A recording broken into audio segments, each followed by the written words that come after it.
Good morning. Welcome back to the channel. It's nasty. We had a nice little rain last night. It slopped everything up. I don't know if it spooked the piglets or not, but they look like not look like they was 3 were in the pen in the paddock with the sows. 2 were out in the opposite paddock, and then I had 2 in the paddock in the little setup that I have, just to get them accustomed to being back in the paddocks with the electric fence line, and it has worked. So either something last night, the rain spooked them or something. So, I don't look at that as it's kind of like a one-off, but got them back in. Once you start going to the feed barrel, they're ready to rock and roll and come back in and get fed.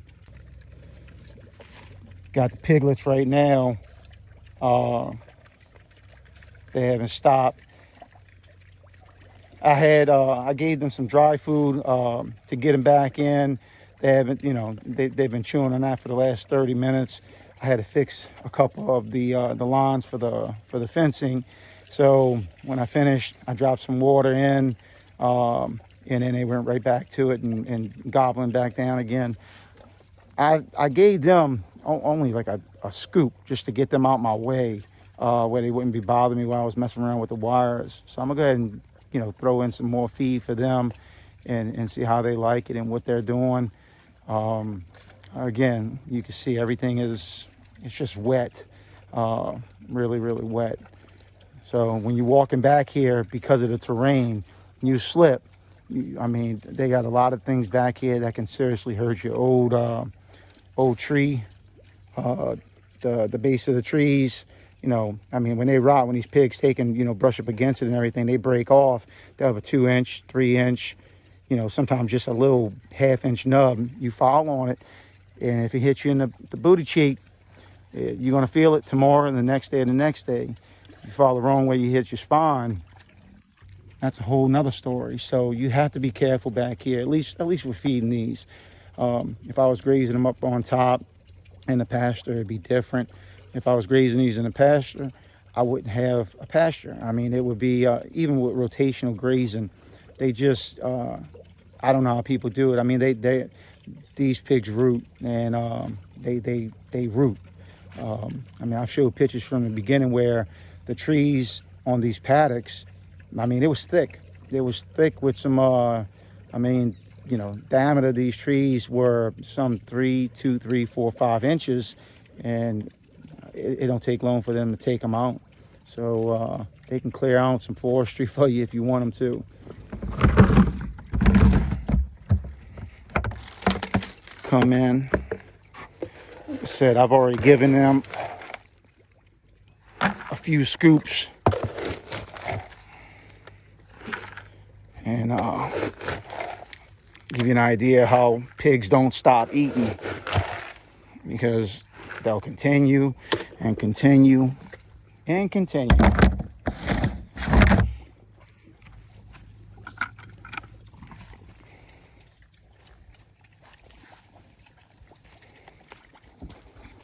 And you can see they're already coming up. They're ready for it. I'm coming, girls. But you're not going to hurt me trying to get your food.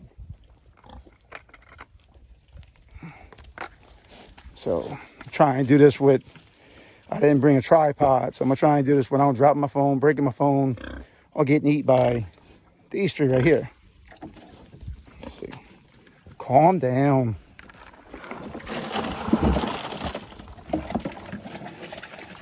So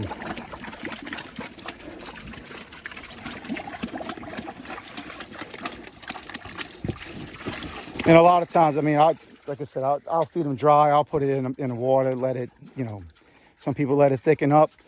I don't know what the difference is. I don't see the difference. I did that in the beginning, where you let the feed thicken up. And the way I look at it is, if put it in the water, they're drinking it with it, it's going to go in their system, and it's going to fill up in the system also. So, I don't know the scientific backing on that, but I can tell you they will eat it up double the time when it's you know, put in water than they will dry. I mean, they devour it. So in the morning time, what I'll do is usually I'll feed them like this in the morning time. In the afternoon, I'll come back here and I won't even worry about taking and doing the water. I'll go ahead and put the scoops dry into the drum right here. And like I said, they just take their time. They eat it up, but they take their time doing it. And these kids here,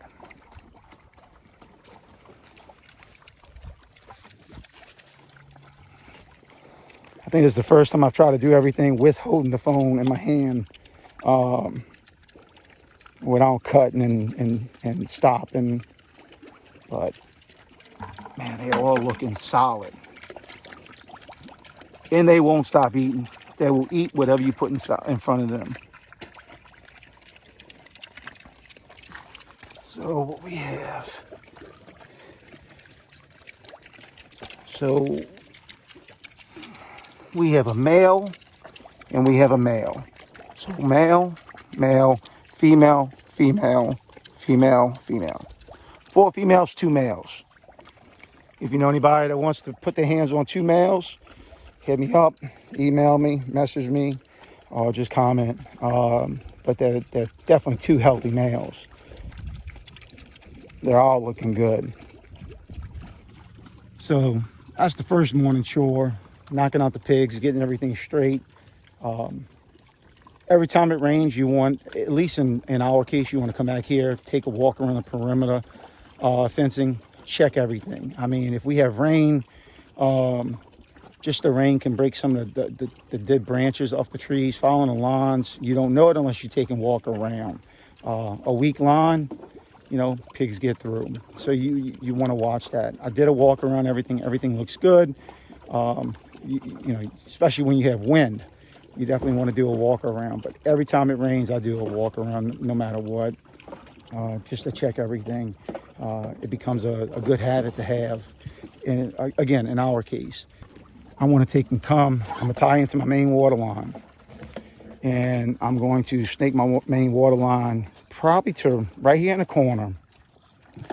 That way it'll be easy to go from the corner and then go straight to this T-post over here in this paddock. And then I'm gonna drop a T-post here, and then I'm going to tee up from the water line. And I still have my pig waters, livestock waters, pig waters, whatever you want to call them. In this case, when I ordered them, they said pig waters. They're stainless steel tits. You can drill, you can put them on barrels, you can screw them directly into pipe fittings, and they will take and go up to it and just, you know, feed off of it. I did it with these on barrels, and these 2 girls right here, plus their sisters that I had, they didn't take to it. When I tell you they didn't take to it, they didn't take to it. I didn't understand it. Now, I did it on barrels. What I plan on doing with here is just teeing up the lines, popping in the fitting, the feeder, the water right into the main line. Keep the main line on at all times, and then I can keep it on and still put it on a low, put it on low, where if a break should ever happen, you are messing around with these big animals. It doesn't take much for them to break anything. But I've seen them on, on people's farm pages and videos where, I mean, they got to work halfway decent. I think as long as they get in the water, they won't be as aggressive trying to get it. If the water's coming on good, they won't be as aggressive. With it being directly hooked up to the lawn, hopefully, no dirt's going to get into it, not like that, like a drum that you're hooking it up to. So we're going to find out. That's the goal this weekend. So with that, hopefully we do a couple of little odd deals around the property, onto the house also. I'm finished the plumbing. I just got to go back over a couple of things. I got to run the hot and cold water to the opposite side of the house. That's going to be ran into the trench. So I'll explain that in the next video. But other than that, we're done back here, and y'all have a good weekend. Talk to y'all later. Stay blessed.